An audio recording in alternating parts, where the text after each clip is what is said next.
il suo. Siamo in diretta? Bene, buon pomeriggio a tutti.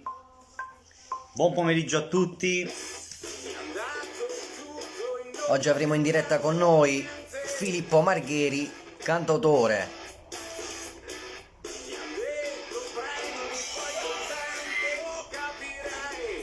Ok, allora aspettiamo un altro po' che Auguri a tutte le donne del tutte le donne. pianeta. Allora, sì, facciamo un augurio a tutte le donne del mondo, del pianeta, e in particolar modo un augurio alle donne che ci seguono. Alle donne che ci Puntualmente, seguono soprattutto. su questa pagina Instagram sono tante. Faccio una breve carrellata delle persone che ci seguono, delle donne, quindi un augurio a tutte le donne del mondo, Del pianeta. sono esseri sovrannaturali, sono delle supereroi.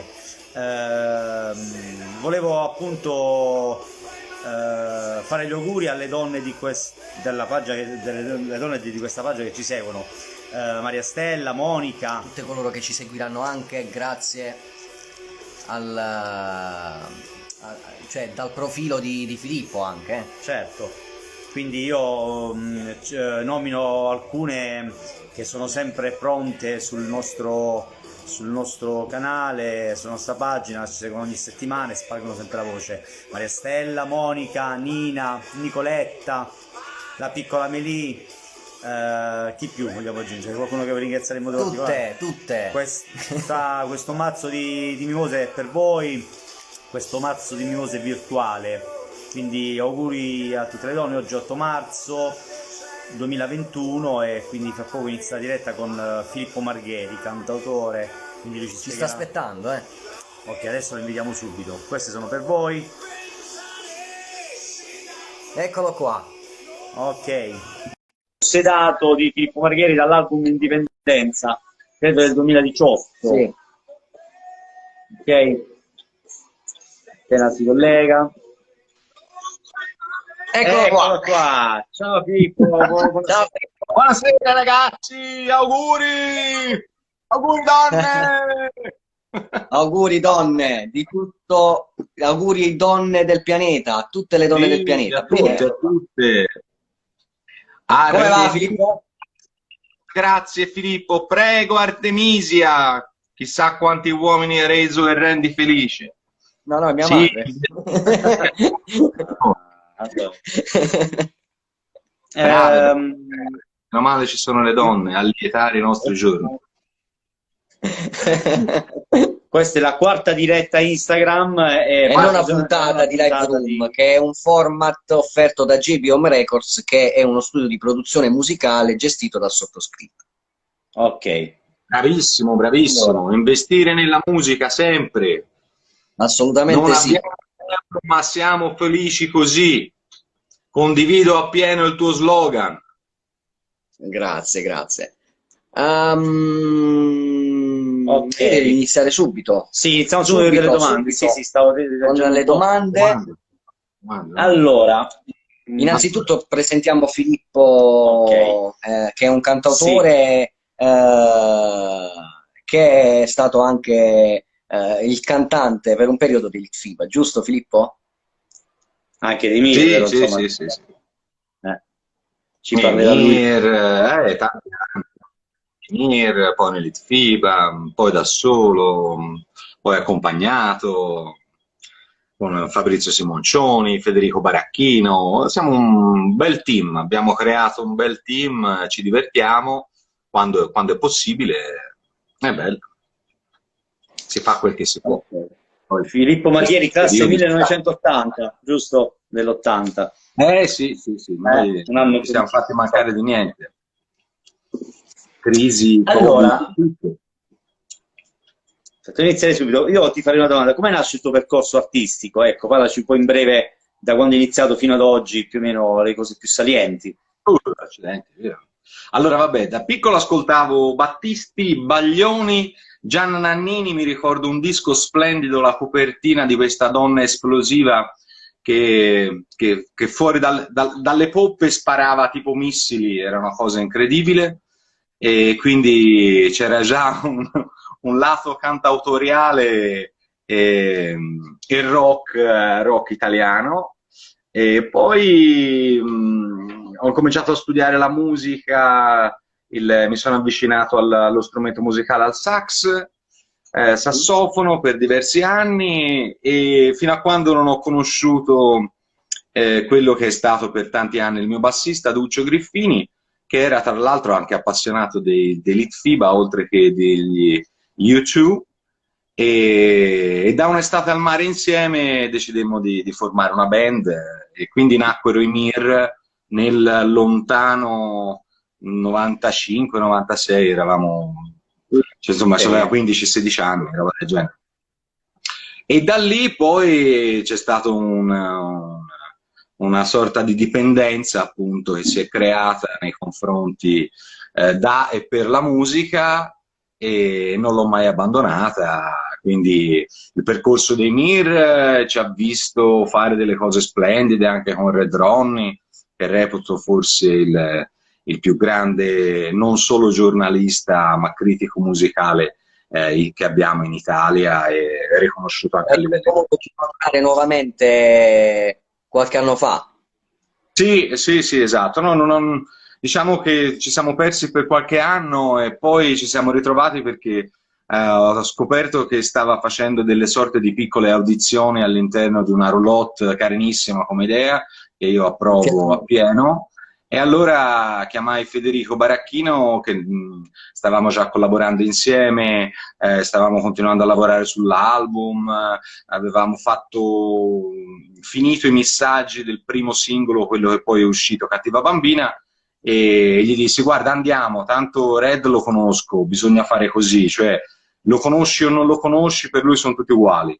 Te prendi, certo, ti presenti, fai la fila come tutti e poi entri dentro e suoni. Se ti va, sì, che siamo partiti e siamo andati quasi a Milano, era all'uscita all'ingresso del concerto del tour di Giovanotti.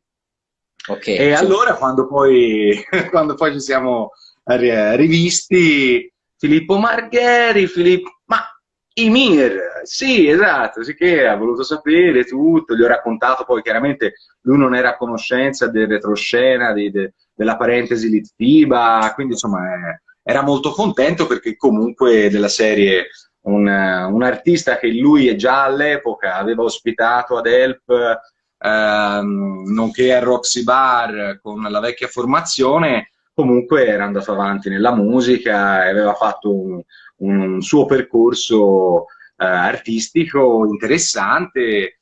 E poi allora gli piacque la canzone e ci invitò nello studio. Lui si è spostato, prima avevano lo studio a Bologna al Central Gross, che era tipo una grande zona commerciale, per capirsi, e si sono spostati in uno studio più piccolo ma veramente ben gestito, come Red Ronnie usualmente fa le sue cose, ben fatto. E abbiamo portato anche in quel caso in acustico Cattiva Bambina, è un brano a cui io sono molto affezionato, che io in definitiva ho rifatto la linea vocale e ho strutturato la canzone dandogli un senso, ciò che era strofa e ciò che era ritornello, che è inserito nell'album La femmina di Piombino, un brano scritto da Magnino Magni negli anni 70. E lui è rimasto molto colpito da questa cosa, e tra l'altro noi non sapevamo, è venuta fuori che Red Ronnie aveva intervistato Magnino negli anni 70 all'uscita di un concerto di Francesco Guccini, perché Magnino Magni era amico di Guccini e nonché di Benigni, e apriva dei concerti all'epoca a Guccini. E allora io e Federico Baracchino siamo rimasti molto stupiti dal fatto che quello noi non lo sapevamo, ma era una sorta di contest. E alla fine della serata mi ha detto: ti va di venire, di suonare? No, mi ha chiesto: hai una band, Filippo? Sì, sì, ho una band. Quindi c'hai una formazione completa? Sì, sì, certo. Allora ti va di suonare alla... se non sbaglio. Eh? Era l'Ariston, all'Ariston ti portò, giusto? Sì, io non ne sapevo niente, mi fa: ti va di suonare a Sanremo, all'Ariston? Sì, direi di sì. Bene, allora sei in finale, non sapevo, noi non sapevamo neanche che fosse un contest, ecco, e era il Fiat Music Tour.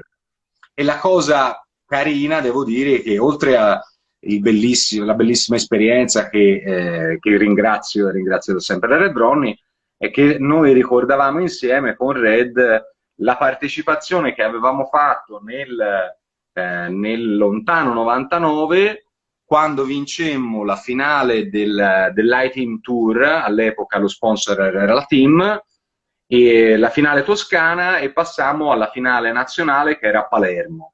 E all'Isola d'Elba fecero la finale regionale della Toscana, c'era 24.000 persone, quindi Portoferraio pieno, splendida. E a Palermo la coincidenza, il caso vuole che a parte le 90.000 persone, la band che vinse la finale fu i Negramaro, che ancora non erano i Negramaro di oggi.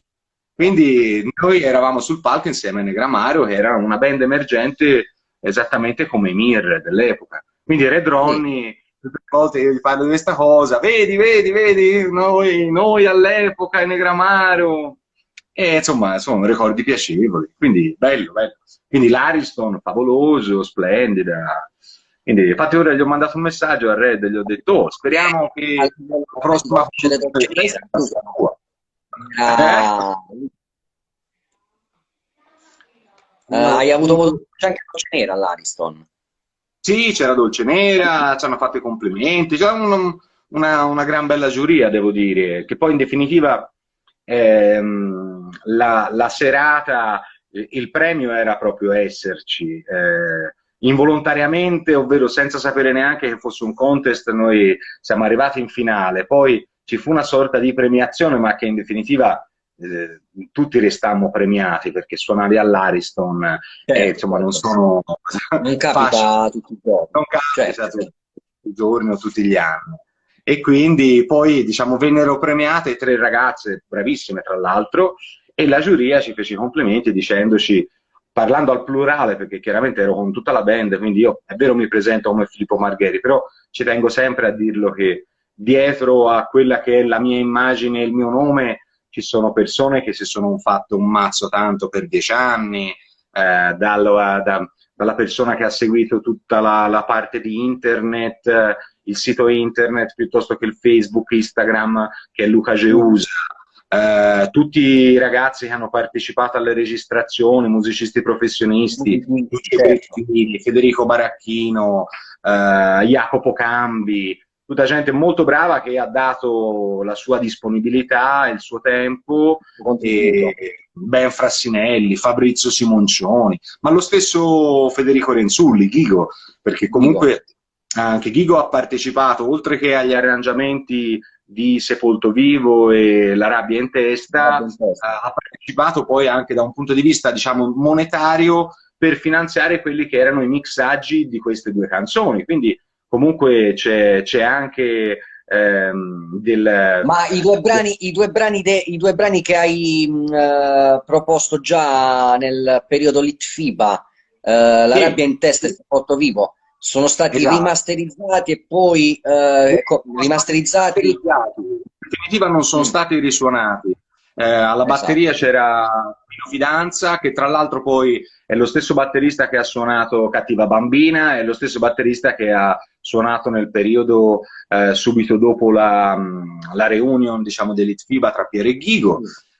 C'era Roberto Terzani, grande Robby, addirittura il fonico, lo ricordo con molta emozione, è una persona che purtroppo ci ha abbandonato quest'anno, Paolo Talani, il grande Red, lui si occupò sempre.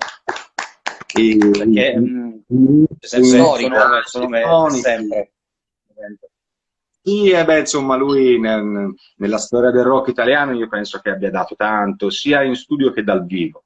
Quindi non aveva senso riregistrarli, erano a detta di tutti, ma soprattutto di noi che le avevamo registrati, scritte, arrangiate, ci piacevano molto. Avevano realmente bisogno di una mano esperta che gli potesse dare qualcosa in più che avevano dentro e che dovevano tirare fuori. E devo dire che Fabrizio Simoncioni in questo è è un genio, ecco, è veramente un genio. Quindi abbiamo lavorato con lui, io poi ho fatto buona parte di tutte le take della voce, diverse chitarre, dei bassi sono stati rimessi nello studio alla Deepot Recording Studio di Prato, di Fabrizio Simoncioni, e quindi il mastering finale è stato fatto da lui e devo dire che suona molto bene. Ecco, io sono molto contento, ci ho messo 10 anni perché si parla di 10 anni, perché dal 2009 che sono ripartito a lavorarci sopra, è uscito poi nel 2019 praticamente, e quindi sono stati 10 anni molto impegnativi, però tanta soddisfazione. Poi si sa, insomma, cioè il disco, tanti mi chiedono, ma il disco dov'è? Il disco esiste, però non è stata trovata un'etichetta, è stato fatto, curato da, diciamo, nei dettagli, da me, tutto scritto a mano, c'è il librettino, poster, c'è il CD che sembra un piccolo vinile. Bellissimo, bellissimo, bella idea, sì. Ora stiamo aspettando di vedere, ora appena si risbloccherà un po' la situazione, adesso sappiamo bene che tempi sono, magari di trovare una distribuzione, ecco, su, in definitiva, anche se non c'è un'etichetta, però una distribuzione interessata che possa dare un po' di spazio per quella che è le vendite. In definitiva io non ho voluto aprire una e-commerce, ci siamo informati, fino a qualche anno fa per esempio c'era la possibilità di fare una sorta di vendita anche dei dischi autoprodotti, perché questi comunque sono prodotti SIAE, c'è il bollino SIAE, c'è tutto, però certo. Per poterli vendere sul web dovresti aprire una e-commerce, no? Insomma, io ho detto, non me la sento. Quindi a tante persone l'ho spedito gratuitamente e a tante persone l'ho regalato in quei pochi eventi che ci sono stati. Vediamo, non lo so, ecco, se salterà fuori una distribuzione. Volentieri in dipendenza, perché ho qualche domandina importante da farti, perché per me, per quanto mi riguarda, io in dipendenza ti dico che l'ho ascoltato e continuo a ascoltarlo ogni tanto, è un album che mi ha colpito molto, molto. Ci sono canzoni, tutto l'album per me è valido, anzi è uno dei miei album preferiti, ti dico la verità. Okay. Però Beh, dei brani in particolare che mi toccano molto nel profondo, quindi vorrei chiederti più tardi una breve certo. descrizione, magari, e spiegazione di ogni singolo brano dell'album, ma Ci andiamo comunque. sì, Sì, ci sì, per ci gradi. torneremo dopo.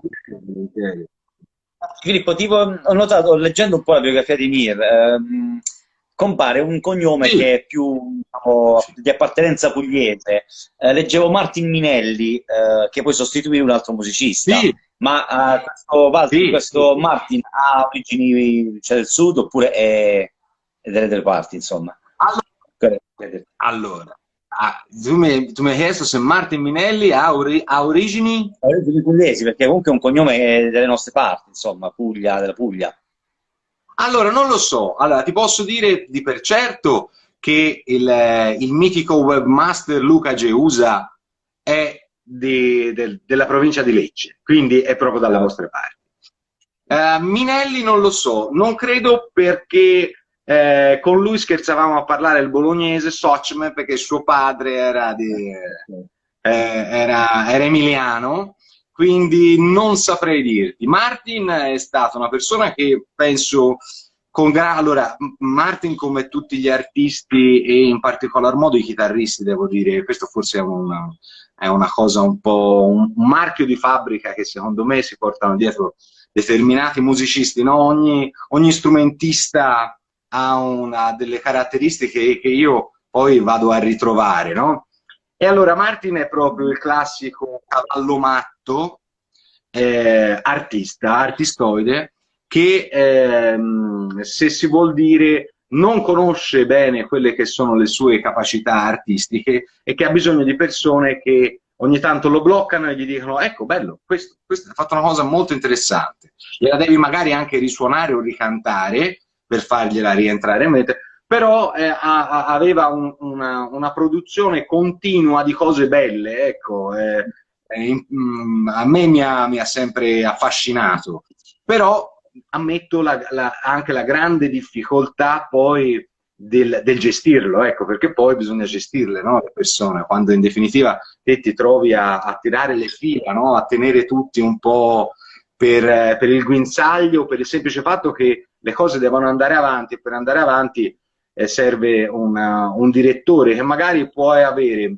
su un determinato pezzo meno vena artistica, no, di un componente, però deve avere un attimo di polso per portarlo a termine il brano. Ecco, secondo me Martin, insieme a Jacopo Cambi, sono state le persone che hanno dato di più a questo disco, senz'altro su quelle che sono le chitarre. Senza, vabbè, coinvolgere Ghigo, Ghigo è un caso a parte, ecco, insomma, Ghigo lo conosciamo. E con Martin l'unico problema che ho avuto poi, in definitiva, problema, se così si vuol dire, è che mi ha abbandonato per il semplice fatto che è andato a lavorare per quasi 2 anni in Thailandia, a Singapore. Ecco. Quindi, per forza di cose, per andare avanti, dovevo rigiocare delle altre carte. E queste sono state Jacopo Cambi, eccezionale, una persona squisita, un grande sound, un grande tocco, riconoscibile, e c'è stata la partecipazione anche di Andrea Nichini, che ha dato delle belle cose anche in Cattiva Bambina, qualche cosa in Lei è, si è fatto diverse registrazioni anche con Andrea, e poi vabbè Federico Baracchino, che perché Baracchino ha una capacità di adeguarsi alle situazioni, tant'è che anche lui stesso si definisce nella sua biografia camaleontico, è vero, riesce veramente a modularsi, e è stato bravissimo perché lui è entrato praticamente, sì, versatilissimo, perché lui è entrato in corsa, quando io mi rivolsi a lui era... Tutte le volte vedi che succedano delle cose che ti danno un input, no? Anche per fare determinati step per ripartire. Era un periodo in cui non stavo facendo molto, un po' da alcune delusioni musicali, e mi ricordai che avevo conosciuto a una sala prove al Riff, che poi ci abbiamo fatto un concerto, da Marco Maccarini. Fortunatamente la memoria non mi abbandona, devo dire, mi stupisco, no? Tramite Marco Maccarini mi aveva presentato Federico Baracchino e mi disse: guarda, lui è un ottimo chitarrista, ti potrebbe dare anche delle dritte. Io chiamai Baracchino perché ero stato invitato come partecipante a un contest, a un raduno di Harley Davidson molto bello a Montecatini, in cui in giuria per l'appunto c'era Ghigo, Fabrizio Simoncioni e Paola Maugeri e Tochi di Virgin Radio. Quindi avevo bisogno di una spalla con cui poter suonare, che non lo conoscevo, l'avevo visto una volta, che lo chiamo e gli spiego la situazione e dico: ti va di arrangiare, non abbiamo tempo di tirare su una band, ti va di riarrangiare qualche brano della mia produzione artistica, nota bene il disco ancora non era uscito, e presentarlo a questo contest. E da lì siamo partiti. Dopo 7-8 prove, nel frattempo si è fatto il contest, siamo piaciuti, niente di che. Lui mi dice: guarda, tiriamo sulla band. E io gli dico: guarda, è lunga la storia, ma con le band ora per me è molto impegnativo, io non ce la faccio. Io proprio non ci riesco, cioè a stare giornate intere a convincere le persone, chat, troviamo... Lui mi fa: tranquillo, penso a tutto io. Allora, se pensi a tutto te, a me va bene.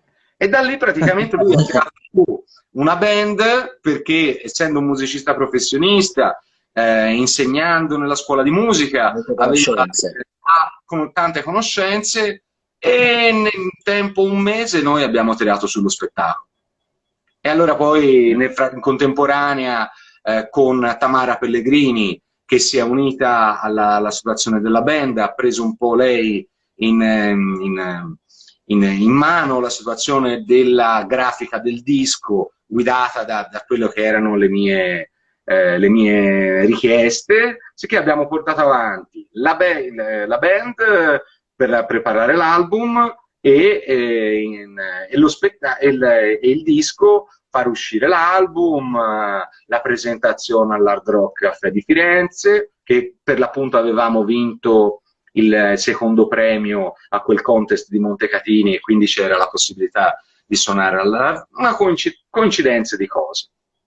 E poi con band pronta ho incominciato con gergo tecnico si dice, a rompere i coglioni a tutte le persone a cui potevo rompere i coglioni, partendo da Guido, tutte le conoscenze che avevo. E mi ricordavo che in Pistoia, quindi vicino a me, perché io sto su una collina che è un punto strategico medievale in cui posso colpire Firenze, Prato e Pistoia, Empoli. Allora, a Pistoia sapevo che c'era questa donna, Elisabetta Branchetti, che gestiva una talent scout e tutti me ne avevano parlato bene, però non l'avevo mai conosciuta. Che sono andato a parlare con lei, gli ho spiegato il tutto, la storia, e lei mi ha detto: ti ospito in radio da me a White Radio. E quando sono andato a White Radio lei mi ha fatto praticamente una sorpresa, perché era il giorno in cui c'era anche il sindaco di Pistoia e parlavano del Pistoia Blues, che io ho colto la palla al balzo e gliel'ho lanciata. Ho detto: ma perché non si trova uno spazio per farmi suonare sul palco del Pistoia Blues? E lui, che ha ascoltato poi durante la trasmissione le canzoni, gli è piaciuta la canzone quella anche di Magnino, perché Magnino tra l'altro era un artista pistoiese, di Agliana, quindi della provincia di Pistoia, e allora praticamente mi ha messo in contatto con Giovanni Tafuro, direttore artistico del Pistoia Blues, che ha voluto ascoltare tutto, gli è piaciuto e lui mi ha detto: guarda, facciamo così, me l'ha lanciata. Se mi porti anche Ghigo, ti faccio suonare al Pistoia Blues alla 40ª edizione, se non sbaglio, del Pistoia Blues. E la cosa è andata a buon fine, a quanto pare. E la cosa è andata a buon fine, a quanto pare.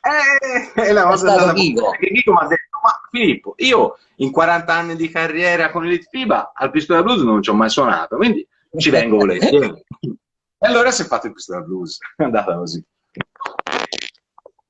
Un po' di coincidenza.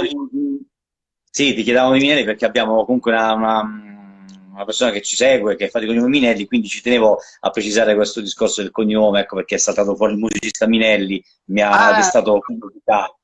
Sì, sì, sono i più le persone che ci seguono attualmente. Filippo, che strumenti suoni? Oltre chiaramente a far suonare la tua voce, perché comunque la voce è un vero e proprio strumento, forse uno dei più difficili da suonare. Oltre a quello... Vabbè, ho suonato il sax, ora è un po' di tempo che non lo suono, devo dire. C'ho un paio di chitarre acustiche che strimpello, che mi danno l'appoggio, no? per poter comporre. Non ho mai imparato a suonare, mi dispiace dirlo, però il pianoforte lo avrei sempre, però sono un po' troppo grande e il tempo a disposizione poi si sa che è sempre poco, quindi mi servirebbe tanto. E poi da qualche anno mi diverto a suonare uno strumento che è uno strumento aborigeno, che è il didgeridoo. E mi dà tanta soddisfazione. Con la respirazione circolare mi aiuta molto anche da un punto di vista proprio di respirazione, perché cantare è anche abbastanza difficile se non hai una band, o meglio, se ora poi con tutto quello che è successo, anche fare delle prove, trovarsi, diventa difficile. Cantare vero e proprio, sì, mi capita di cantare, ci sono le giornate che mi viene voglia e sono lì in officina mentre smonto un motore, prendo e parto e comincio a cantare. Però è più facile, ecco, che prenda il didgeridoo e mi metta a suonare il didgeridoo, ecco. O l'armonica bocca. Ecco. Bene. So anche che hai passione particolare per le macchine d'epoca. Sì, sì, sì, sì. È una passione che poi si è trasformata, sì, Volkswagen, quella che poi si è trasformata in quello che è il mio lavoro, perché comunque mi occupo proprio di questo. Sono specializzato in Volkswagen, però lavoro anche su altre auto. Mi piacciono molto le auto d'epoca. Auto d'epoca, secondo me, ha, ha quel fascino, quella unicità che è andata perdendosi un po' nel conformarsi, no? Con un po' in tutto. E allora, siccome io sono sempre stato uno molto, insomma, si capisce, particolare, a me piace avere le cose diverse, se così si può dire, dagli altri, e me le sono fatte un po' da solo, ecco. Ho un maggiolino del 63, quello che adesso chiamano un rat look, io ce l'avevo già 10 anni fa, salvato da un campo che era destinato a morte certa, l'ho rianimato, legato alle macchine. C'è stata bellissima, un'esperienza splendida con Enrico Brignano, fece uscire Infatti, anche stavo chiedendo. il singolo Culi e Bulloni, era proprio su quella linea lì, e il suono che si sente della macchina che parte è il mio maggiolino, Ecco. Rat Look, per dire, registrato col telefonino e poi messo sopra il pezzo della canzone. Quindi le auto storiche sì, mi affascinano tantissimo, ecco. È proprio il mio debole. Beh, insomma, Musica e macchine, musica e motori, Musica, poi musica e motori. musica e motori, sì, sì. per i Motore fan e dell'Itfiba, Per i fan dell'Itfiba adesso devi assolutamente raccontarci dell'esperienza, come è iniziato tutto, come è no? iniziato tutto. Parlaci di quell'incontro che c'è stato, ecco, credo con Ghigo, perché poi ti spiego, ci accomuna, tra me e te abbiamo una cosa in comune, poi ti dico cosa. Cosa è successo a me e quello che poi è successo subito dopo a te. sì, sì, Parlando dei Litfiba, certo, certo. allora, allora, l'Itfiba, vabbè, ok, che mi piacessero insomma, non va messo neanche in discussione, ecco, insomma, diciamo che ci sono cresciuto un po'. Ci sono cresciuto partendo magari da spirito, ecco, per poi tornare indietro, ecco. Non sono cresciuto con 17 re, con cose più vecchie, per così dire, ecco. Per una questione d'età, diciamo, giusto? Sì, esatto. Sì, in definitiva, quando nascevo io, loro facevano il loro primo concerto, ecco, era proprio l'80, perché loro hanno festeggiato il 40° anniversario nel 2020 e io nascevo nell'80, quindi per forza di cose non potevo crescere ascoltando quello. Mondi sommersi, spirito, per capirsi, no? E quindi sì, mi sono sempre piaciuti. Detto questo, come nasce? Nasce che mi contatta il mio caro amico e artista Daniel Melani, cantante con 2 palle quadre, che conosceva molto bene Roberto Terzani, perché anche Daniel suonava al Parsifal all'epoca e con Terzani avevano fatto già delle collaborazioni insieme, lui cantante. I Litfiba, per così dire, ok? Perché sappiamo bene, insomma, i Litfiba, insomma, erano Ghigo all'epoca. Erano in un periodo di transizione in cui si era sciolta la formazione precedente con Cabo, loro erano stati un po' fermi, avevano incominciato a lavorare anche c'era sempre presente Gianmarco Colzi alla batteria, e in definitiva cercavano una nuova voce, ecco. Quindi come succede sempre, in definitiva, se te conosci un buon cantante e sai che potrebbe parteciparvi, perché non sentire direttamente lui piuttosto che incominciare a chiedere in giro, ecco. Quindi avevano chiesto poi in definitiva proprio a Daniel Melani. Daniel Melani nel periodo, lui ha sempre fatto un genere di musica per lo più cantando in inglese, in americano, ha suonato a Austin, in Texas, insomma, aveva un progetto proprio aperto in America, quindi non poteva partecipare a questa cosa dell'Itfiba, e dette il mio nominativo. io ero, diciamo, all'epoca un po' troppo indietro con gli studi universitari, mi mancava tipo 6 esami, e dissi no, me la sento. Cioè, cominciare ora un percorso con Elite FIBA vorrebbe dire non finire l'università. Dopo tutto quello che ci ho perso di tempo, di anni dietro, soldi. Sì che, insomma, morale della favola gli dissi di no. Ecco, dissi no, meglio di no, ti ringrazio. Mi ricontattò, fate conto, dopo altri 8 mesi, dicendomi, guarda, so che hanno collaborato anche con un'altra persona, però per un motivo o per un altro non ne vengano a capo. Mi hanno richiesto se ho qualcuno da proporre. All'epoca avevo usato quei 4 esami, me ne mancava un paio, sicché dissi, vabbè, dai, ora me ne manca 2, su, andiamo. E allora parlai con Roberto Terzani, che mi dette una sorta di appuntamento, e ci trovammo poi in definitiva a casa di Ghigo, che è, come sapete bene, insomma, nella campagna toscana, fiorentina, e quindi conobbi Ghigo e mi fecero sentire subito dei provini, mi fecero provare appunto a cantare questi brani. Ricordo un titolo, era Il fatto rimborsato, l'hai provato anche tu quello? No, no, quello no. No, allora noi abbiamo lavorato poi forse ci sta che magari fosse il titolo precedente di un brano che poi è uscito, è stato presentato con un altro nome. Quindi mi immagino che anche tu abbia conosciuto Ghigo e ci abbia lavorato. Sì, ci sono stato a casa di Ghigo, qui contattato da Alberto Pirelli, il contatto lo diede Federico Fiumani. E poi fui chiamato da Alberto, andai a Firenze a casa di Ghigo, si presentò Ghigo con delle bretelle, un pantalone e le bretelle, quindi è nata lì la mia avventura a casa di... Forse dopo il tuo no, hanno fatto un giro di cantanti, poi sono ritornati a te perché forse non potevano trovare la voce giusta. Definitivo. E anche io ho provato sono molto sì, sono stato un paio di giorni bellissimi. Per provare le canzoni storiche del film, invece mi piazzarono testi nuovi, musiche nuove da ascoltare e fare al momento, quindi una bella prova. Lavorare. bello. No, e poi abbiamo passato tanto tempo in studio, forse troppo, ecco, l'unica cosa che è stato forse l'errore è stato stare troppo in studio e non provare subito a fare qualche cosa live.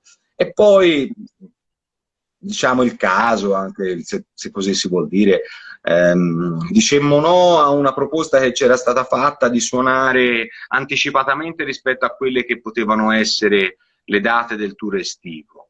E quello forse, guardandolo a posteriore, è stato uno sbaglio, perché poteva essere una piccola apertura precedente che ci avrebbe dato più visibilità per poter suonare di più. Poi quello che può essere successo nel mezzo in quei mesi, un po' lo si capisce, un po' sempre si era sospettato e è sempre stato voluto in principal modo dai fans, ecco, quello che, diciamo, la formazione, il rapporto Renzulli-Pelù si riavvicinasse. Cosa che eppure a differenza di gran parte dei fan, sicuramente, che non vedevano l'ora di ritrovare Pelù nella formazione, il cantante storico. Io posso dirti, ovviamente, una cosa mia personale, quindi è un mio parere. I Litfiba di Cabo e del periodo Marghieri, secondo me, erano ritornati più genuini e ritornati al rock genuino, quindi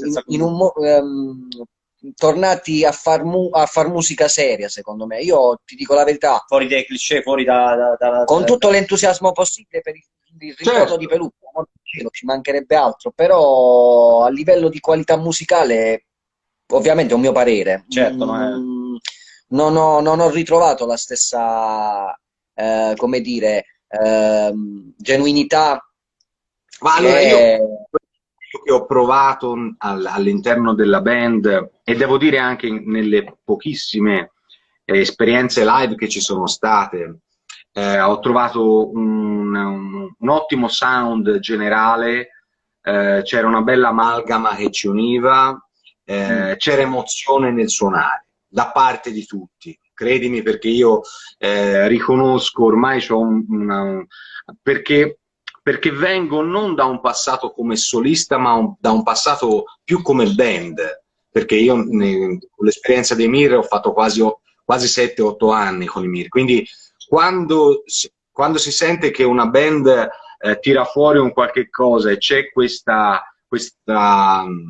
sound che gira all'interno della sala prove, in cui senti un'emozione che ti accomuna e che spingi, e guardi le persone, c'è intesa e vedi emozionarsi il chitarrista che fa un assolo piuttosto che il batterista. Ecco, noi eravamo arrivati a quel punto, e questo che secondo me ha lasciato un po' a bocca asciutta le persone che avevano seguito quel periodo, perché chi è venuto a vedere il concerto non c'è stata una persona che abbia gridato Piero, per dire, ecco. Quindi e il pubblico c'è stato e ha gradito, ecco. Quindi sono rimasti a bocca asciutta della serie, aspettavano l'album e aspettavano un tour, vero? E non è arrivato, ecco. Quindi questo senz'altro è un aspetto che, nella mia visione, è stata anche una cosa che è mancata anche allo stesso Ghigo, perché diciamo che Ghigo aveva una gran voglia di riscossa, e nella formazione che era uscita fuori lui aveva una parte molto molto importante, ecco. Tant'è che io a lui gli proposi anche di uscire dalle dinamiche del nome Litfiba. A me non interessava, cioè il progetto era bello, le canzoni stavano venendo fuori, c'era empatia tra tutti i musicisti, quindi ho detto nessuno ci obbliga a uscire con il nome Litfiba, anche perché ti porti dietro un passato importante. Te sei Renzulli, voglio dire, la tua identità ce l'hai, no? Svincolati, poi magari Litfiba torneranno, no? Per dire.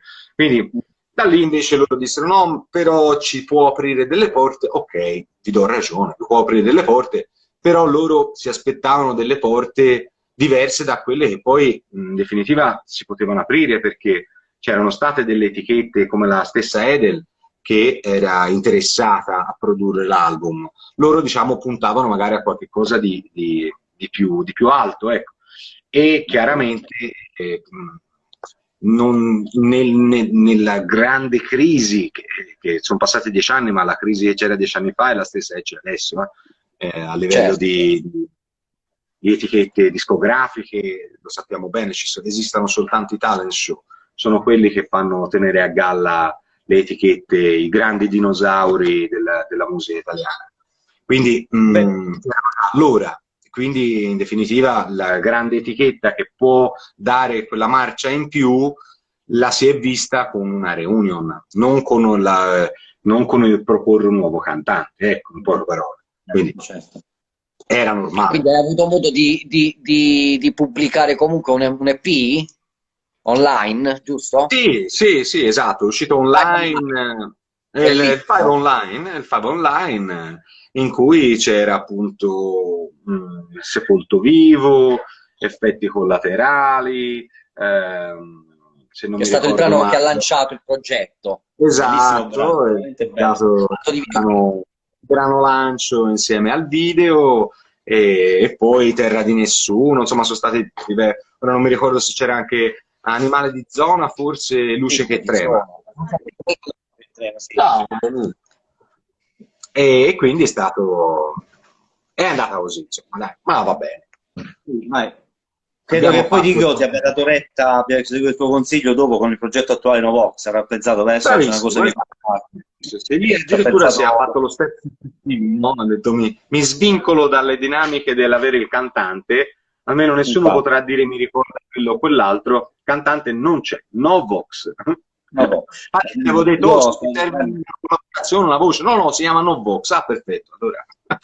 Bellissimi, brani veramente belli, veramente, cioè, tutto ciò che sforna Ghigo è sempre oro, perché insomma è un grandissimo musicista, un grandissimo artista creativo, quindi veramente avrà seguito il tuo consiglio di tempo. Sì, sì, sì, lavorando su un progetto tutto suo, secondo me, e anche lui è diversi anni che ci lavora su questo progetto, ha tirato fuori delle cose molto, molto interessanti, è stato seguito senz'altro in maniera divina da Fabrizio Simoncioni, hanno realizzato delle registrazioni, dei mastering, mixaggi splendidi e sono stati molto bravi e spero vivamente che abbia la possibilità di suonarlo, ecco, quest'album, perché ne vale la pena, ecco, lo merita. Poi, tra l'altro, in via indiretta ho partecipato anch'io perché comunque ho presentato Federico Baracchino, il mio,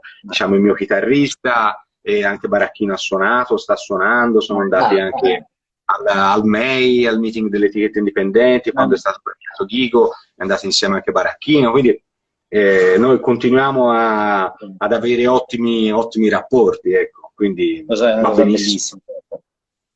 Ma senti, cosa ne pensi di questa vittoria? Vabbè, magari un argomento poco, però ecco, visto che a Sanremo quest'anno è andato avanti il rock, no? Con i Maneskin, hanno vinto, come l'hai vista? Come l'hai percepita? Ben venga. Allora, senti, io devo dire che loro hanno fatto sempre delle canzoni molto belle, da Marlene, anche l'ultima che è uscita splendida qualche mese fa, 20 anni, canzone veramente bella, ben strutturata. Devo dire che quello forse che mi piace di più, innanzitutto, è che è una band. È una band giovane, molto fresca. Sanno stare sul palco, sanno suonare, sono belli, parliamoci chiaramente, sono dei bei ragazzi. Ti presentano bene. Si presentano bene, sì, sanno vendersi, quindi insomma in definitiva hanno tutte le carte a posto, sono giovani, non gli manca niente e fanno un genere bello e la cosa che posso dire a livello artistico che sento che abbiamo in comune è quello di in diversi loro pezzi l'ho sentito di cercare di destrutturalizzare le canzoni, cioè di togliergli un po' la classica strofa A, strofa B, ritornello, strofa A, ritornello, special, ritornello. Ecco, io l'ho applicato quasi in tutte le canzoni del mio disco e continuo a farlo e mi piace, se non in delle situazioni in cui effettivamente possono ancora crescere perché giovani, hanno un buon potenziale, sono interessanti da un certo punto sono di vista. interessanti.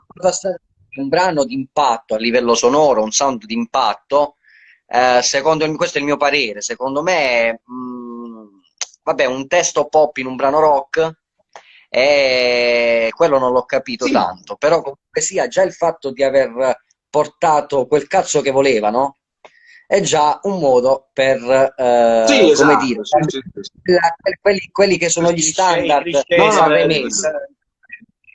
quindi mi ha fatto molto piacere. Poi magistrale la cover che hanno fatto con Manuel Agnelli, il brano dei CCCP, è stata bella. La cover fatta proprio tosta, forse è una delle migliori cover che ho visto quest'anno. Allora, secondo me, da un punto di vista di esecuzione dei brani, in entrambi i brani, cioè parlo della cover e del Zitti e Buoni,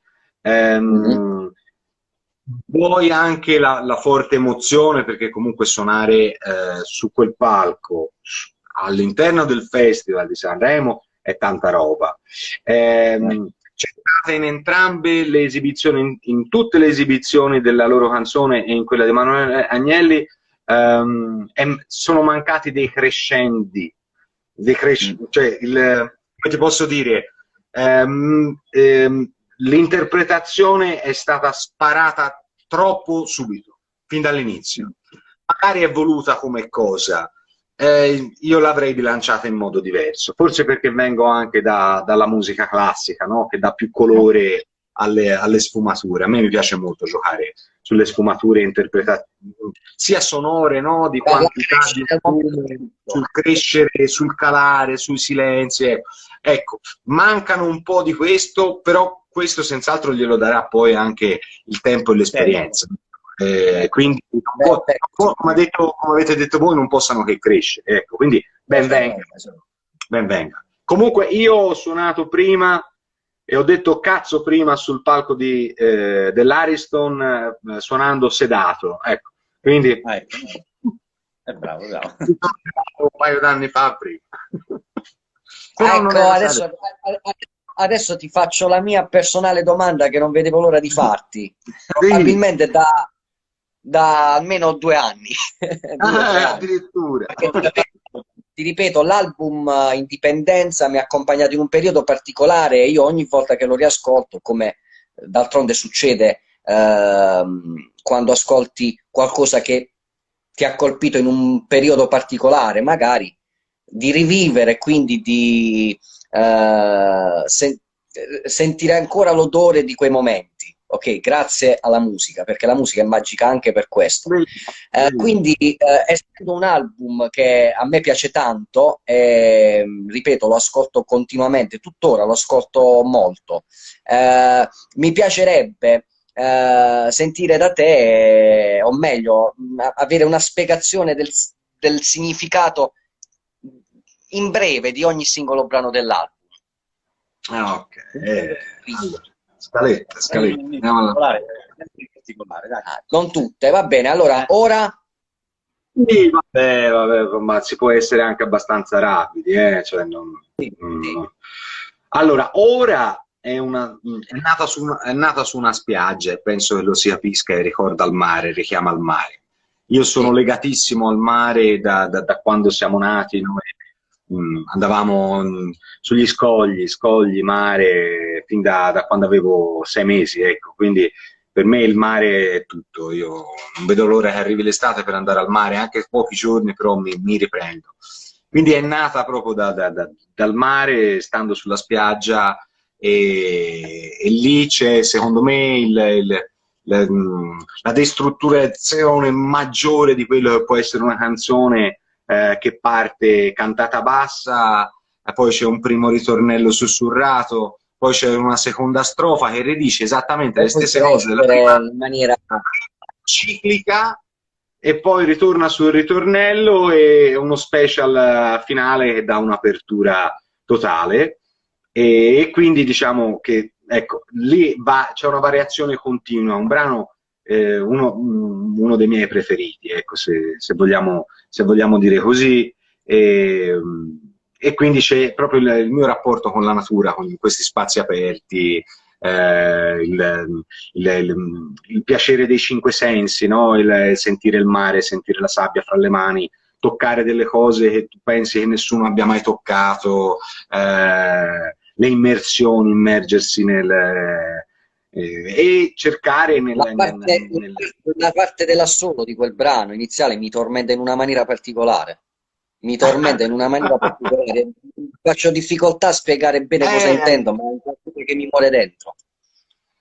In positivo, ovviamente. Te dici l'assolo proprio strumentale. L'assolo strumentale, te pensa che addirittura c'è questa sorta di synth che fa delle note stranissime. Per un errore gli abbiamo tagliato una coda di 20 secondi, ho pianto per 10 giorni.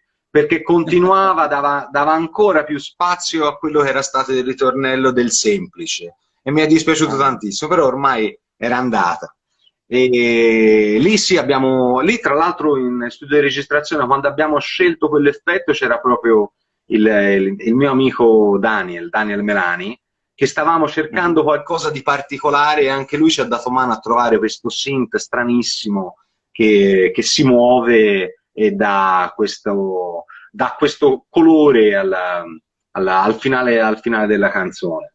E poi c'è questo mare, no? Il mare che ti avvolge, che però può fare dei danni, il sole stesso, no? E quindi i cambiamenti climatici, che può essere molto pericoloso, il sale che ti logora.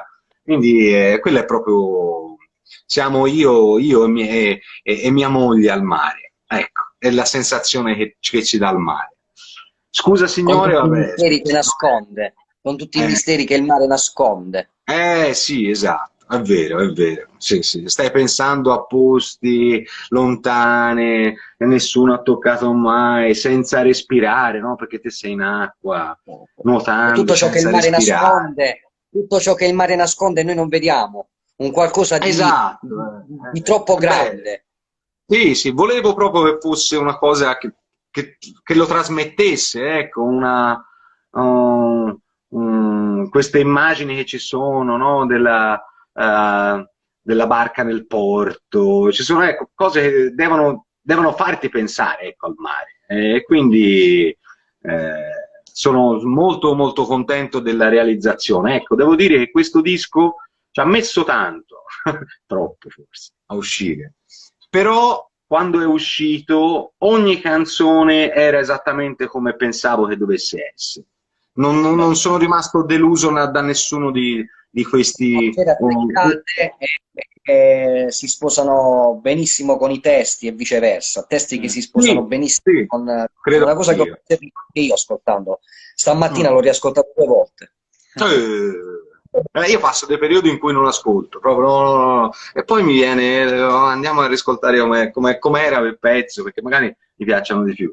Poi vabbè, Scusa Signore è un dialogo Avevi pubblicato molto... tutto il singolo, Sì, giusto? esatto, è uscito come primo singolo, è stato presentato come come lo definì all'epoca, un audio video, no? Per me, Scusa Mm. Signore, e deve essere anche visiva come cosa, per rendere esattamente cosa vuol dire e i significati della canzone. Quindi quasi nel CD ci dovrebbe essere il DVD invece che nel CD per vedere Scusa Signore.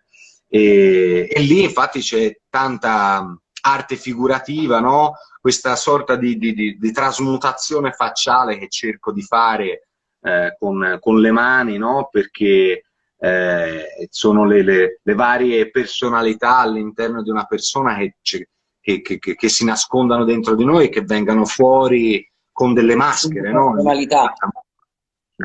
Vestiamo tante maschere, no? Nella nostra quotidianità, nella nostra vita. E quindi io ho cercato di tirare fuori Che sono quelle tenute a più bada, rappresentative.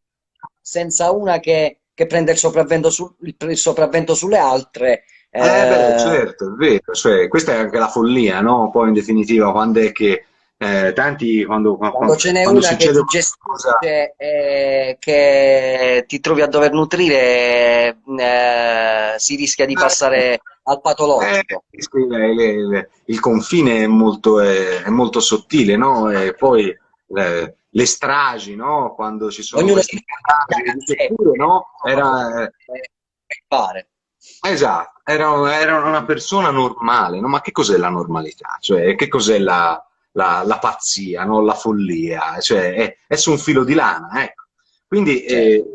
c'è in ognuno di noi, quindi se te tiri fuori la tua teatralità, come io l'ho tirata fuori nel brano Scusa Signore, anche a te ti viene fuori dei personaggi, delle maschere, eppure le hai tirate fuori te, non è che ti hanno detto qualcuno di farle, ecco. Quindi questo è un po' è un dialogo con chi crede di essere un onnisciente e un superuomo, è un Ci dialogo si con Dio, è un dialogo con mio padre, no? È una lotta appunto tra i mostri che abbiamo dentro, scusa signore, e quindi certo, anche certo. Ognuno la di noi ha i suoi. scusa se ci sono dei momenti in cui sono questa persona e ho questa personalità, questo bipolarismo, no? Che in definitiva lo potremmo avere tutti, soltanto che magari viene fuori in determinate occasioni e non in altre. E quindi uno chiede anche scusa, no? Delle volte, oppure chiedi scusa in maniera paracula della serie, oh scusa se te... Senza Quindi pensare. questo è il pezzo, questo è... E poi Sedato, vabbè, Sedato anche lì nel video, no? Un po' viene fuori questo lato un po' mattarello, Sedato è il cercare di convincere le persone a crearsi delle proprie opinioni e dei propri pensieri e non affidarsi ciecamente a quello che ci viene trasmesso in televisione, perché purtroppo siamo fin da bambini molto succubi, no, di quello che ci viene raccontato, e magicamente quello che ci viene detto in televisione passa per una verità assoluta, no? Indiscutibile. L'hanno detto al telegiornale, no? E ogni tanto viene fuori le stronzate mega galattiche. La Cassazione, è la verità, la Bibbia. Capito, diventa la Bibbia. Allora, della serie, io faccio sempre un paragone, no? Perché te mi dici, te odi il calcio? No, assolutamente, io non odio il calcio. Io se si fa una partitella tra amici mi diverto, no? E poi magari mi uccido, finisco, perché poi non sono... In mare sì, ecco, do il mio meglio, ecco, sul campo da calcio non do il mio meglio. Però mi diverto con un pallone, ecco. Però odio tutto quello che c'è dietro, chiaramente, no? Odio il fatto che le tifoserie vengano sfruttate, lo vedo quasi come uno strumento di sfogo per la massa, ecco, in poche parole. Un po' come era i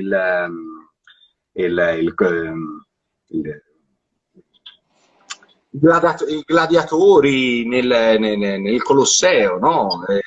Che quotidianamente o una volta alla settimana c'erano gli spettacoli in cui la gente si scannava, si uccideva, venivano mangiate dai leoni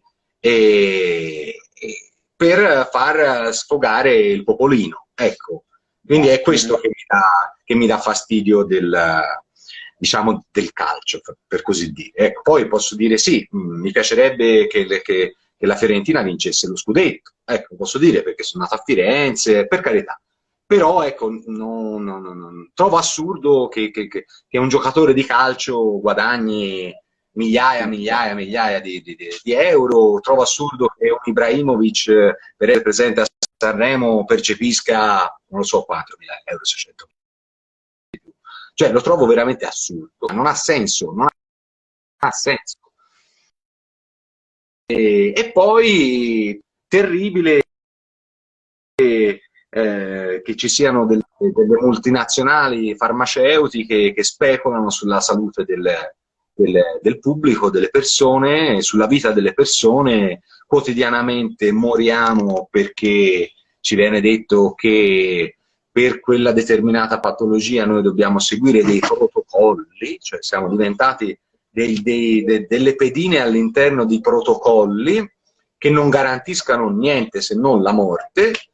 E io l'ho vissuto sulla pelle nella mia famiglia, queste storie, per questo anche mi piace parlarne, e quindi della serie dico svegliamoci un po', ecco, perché sapere un po'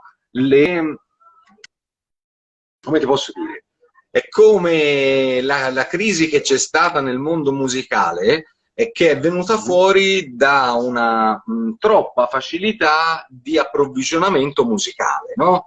Perché non c'è più lo stimolo di un giovane di andare magari a cercarsi, ascoltare dal vivo un artista, perché sei circondato, bombardato quotidianamente da musica sotto tutti i fronti, tutto è facilmente scaricabile, fruibile, no? Quindi c'hai i lati positivi ma tanti lati negativi.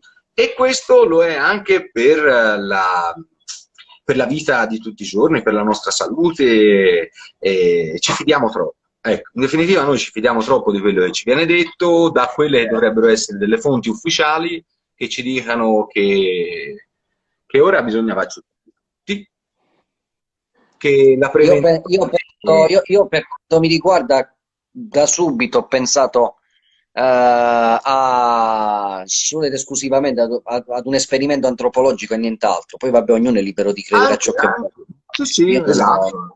Sì, sì, non lo escluderei. Tutto quello che assolutamente.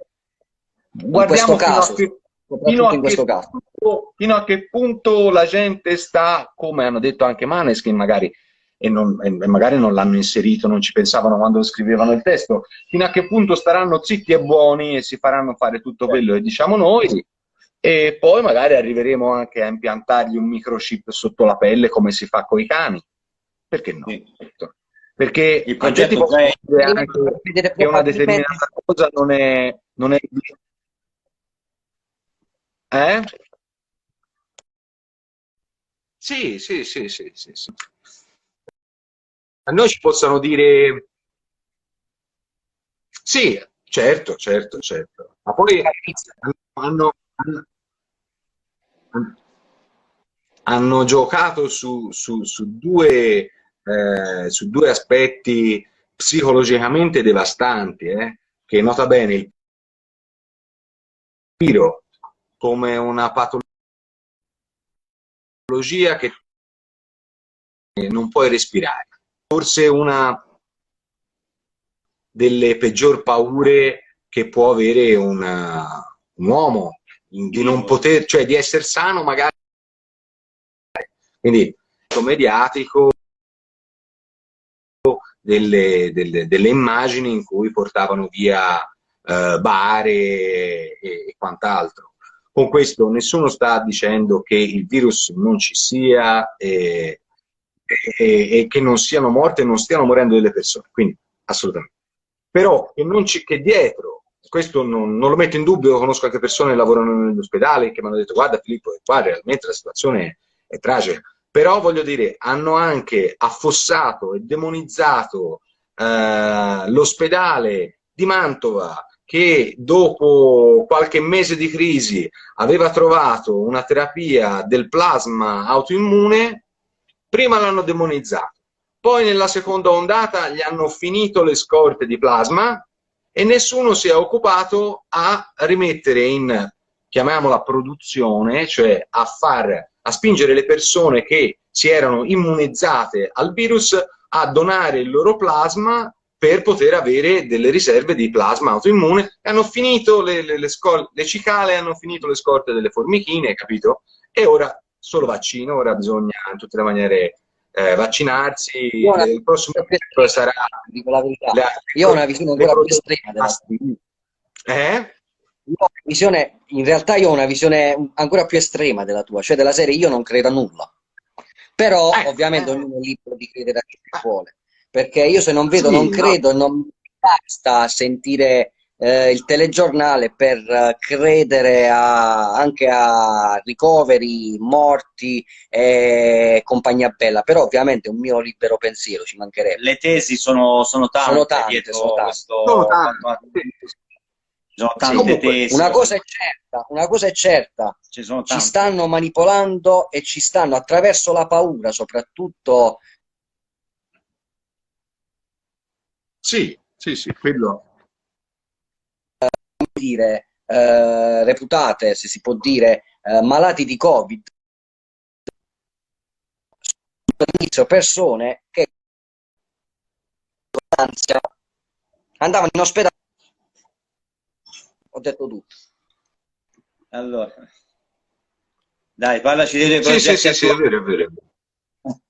Dei tuoi progetti attuali. Almeno ritorniamo un po' al... Torniamo a parlare di belle... Allora, come progetti... Ritorniamo. Ok, ritorniamo alla musica. Sì, vabbè, era legata a un pezzo.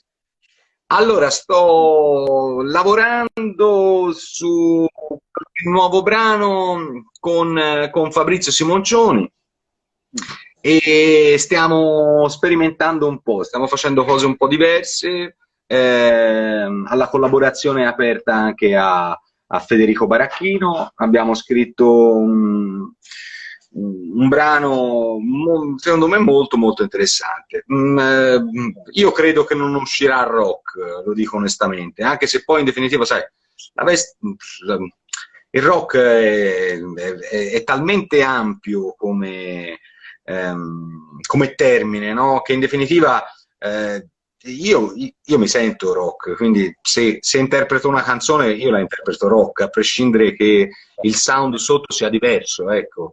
Quindi diciamo che questo brano è rock, però ha una veste un po' diversa, forse una veste più house, per capirsi. Scusa se ti Errol, interrompo, Filippo. Filippo, scusami, una cosa breve.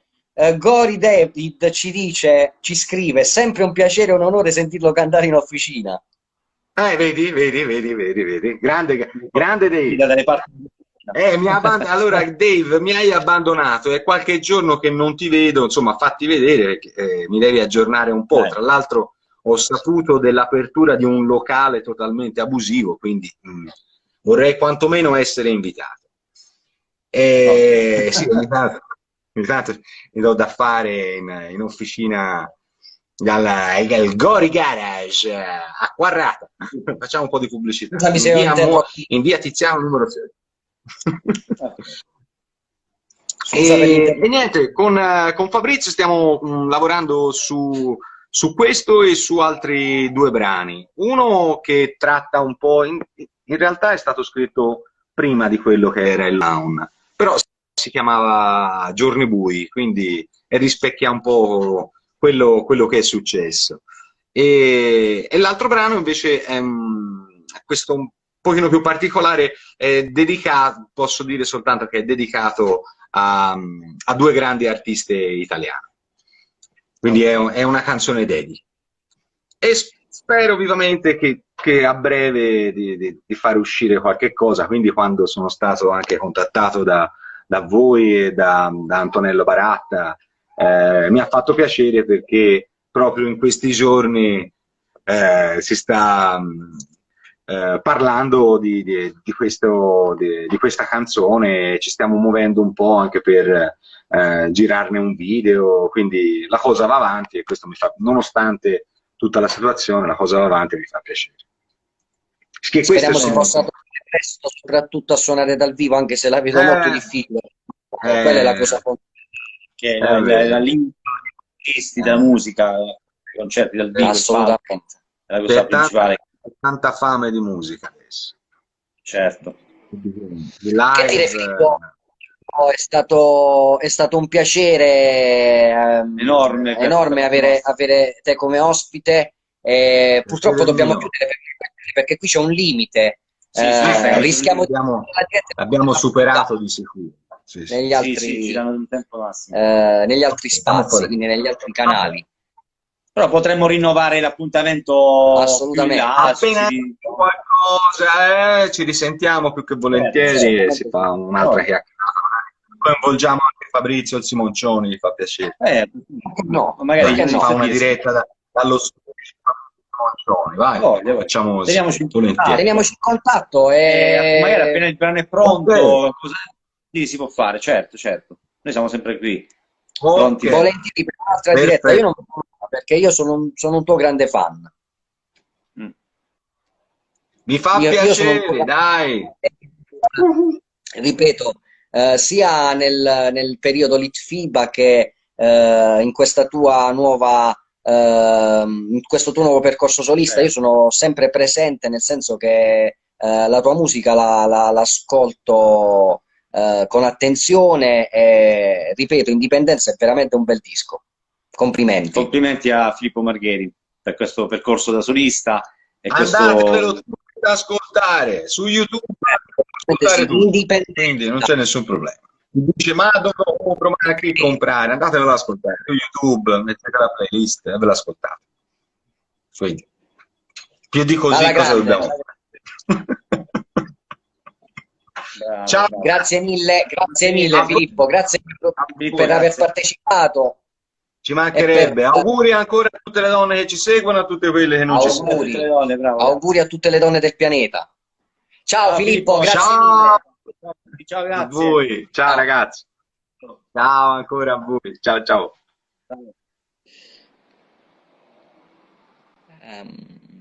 Ok, perfetto. Beh, siamo giunti alla fine di questa puntata, di questa diretta. Che dire, grazie a tutti coloro che hanno partecipato e che hanno seguito la diretta e vi invitiamo a seguire le prossime. Quindi lunedì prossimo avremo un altro ospite, un altro artista, e ricordo che Live Room È un format offerto da JP Home Records, che è uno studio di produzione musicale di Foggia, gestito dal sottoscritto. Quindi, che dire, grazie a tutti. Francesco Veneziano e Antonello Baratta vi salutano e vi invitano al prossimo appuntamento prossimo. di Live Room in diretta su questa pagina Instagram con un altro artista. Ciao! Ciao a tutti, ciao ragazzi, grazie a tutti, auguri a tutte le donne. Auguri! Ciao, ciao, ciao, ciao, ciao.